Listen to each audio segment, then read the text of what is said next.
आपण पाहत आहात लोकवेद सांगली न्यूज। गावते शहर आम्ही आहोत तुमच्या सोबत। ताज्या आणि विश्वासार्ह बातम्यांसाठी लोकवेद न्यूज सांगली चॅनलला आत्ताच सबस्क्राइब करा। झरे येथील जिल्हा मध्यवर्ती बँक चोरी प्रकरणात आणखी एक आरोपी जेरबंद। 13.95 लाखांचा मुद्देमाल जप्त।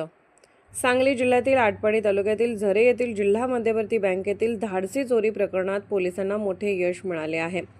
या गुन्ह्यातील आणखी एका आरोपीला अटक करण्यात आली असून त्याच्याकडून तब्बल 13,95,500 रुपयांचा मुद्देमाल जप्त करण्यात आला आहे।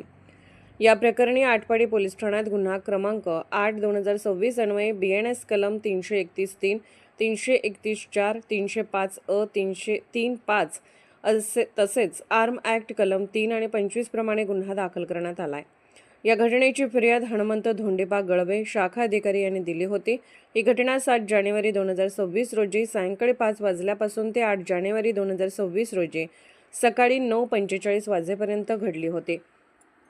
चोरट्यांनी बँकेच्या पाठीमागील खिडकीचे काच फोडून गॅस कटरने कापून आत प्रवेश केला। त्यानंतर लॉकर रूममधील तब्बल 22 लॉकर गॅस कटरने फोडून ग्राहकांचे सोने चांदीचे दागिने आणि रोख रक्कम लंपास केले होते।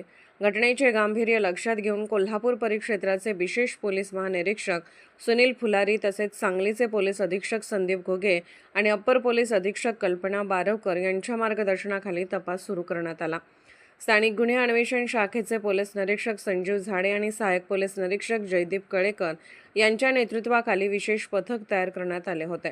या पथकाने यापूर्वीच काही आरोपींना अटक करून तब्बल 3,25,54,000 रुपयांचा मुद्देमाल जप्त केला होता। दरम्यान गोपनीय आणि तांत्रिक माहितीच्या आधारे आरोपी आदेश बाबूराम शर्मा हा सातारा जिल्ह्यात येणार असल्याची माहिती मिळाली। पोलिसांनी तात्काळ सापळा रचून आदेश बाबूराम शर्मा याला ताब्यात घेतले। पंचांसमक्ष घेतलेल्या झडतीमध्ये त्याच्याकडून 111 ग्रॅम सोन्याचे दागिने, 10,500 रुपये रोख असा एकूण 13.95 लाखाचा मुद्देमाल जप्त करण्यात आला। चौकशी दरम्यान आरोपीने उत्तर प्रदेशातील आपल्या साथीदारांसोबत मिळून ही चोरी केल्याची कबुली दिली आहे।